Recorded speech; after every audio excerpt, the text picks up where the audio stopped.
So it looks like there's some really good news about the iPhone 14s, which is genuinely very interesting because with the iPhone 14s, I will tell you for a long period of time, we own this iPhone's been out for a long period of time, and it looks like there's a lot of other people who also like this particular iPhone, which is actually pretty crazy. So it looks like from a little report that came out not that long ago, some people were stating, I guess it's from the Consumer Intelligence Research Partners, which sounds very official. They made a little, report that stated what iPhones Android users are switching over to or from, and also what iPhone users are switching over to or from. So essentially, let's say you had like an iPhone 6 or iPhone 5S or an iPhone SE1 or iPhone 6S, whatever, some of these older iPhones.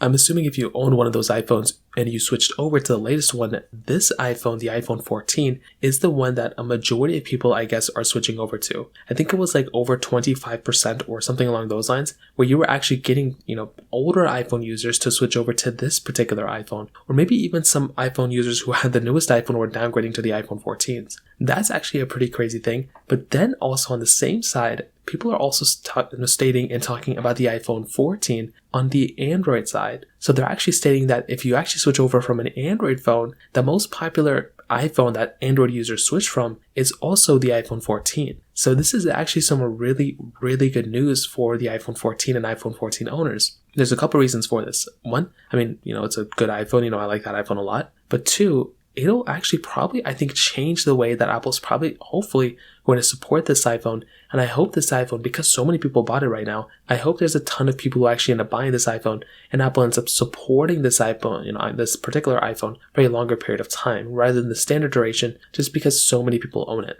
Now, I literally have no idea if this is going to happen or not. I have no inside information. Who knows what's going to happen here? But if I had to kind of guess, that's probably going to end up happening just because of how popular this phone is. And if next year, if Apple does the same exact thing where they drop the older iPhone, so the iPhone 13 will get dropped and the iPhone 14 will take its place, there's going to be another year of iPhones where Apple's going to sell this thing out, and that's going to be another thing that's going to end up happening as well. So I guess we're going to have to wait and see. But if you do own an iPhone 14, this is actually some really, really good news, and I'm actually very much looking forward to these particular iPhones coming out, because it's going to be a very, very cool thing. When the next ones come out, the iPhone 14 gets, cheaper in price. It's going to be a pretty crazy thing. So that's some good news for the iPhone 14s. If you have any other thoughts or questions, let me know in the comment section below. The like button, that would mean so much, but definitely hit that subscribe button. More importantly than everything else, I love every single one of you guys. Hopefully I'll catch you guys in the next video. Peace out till then.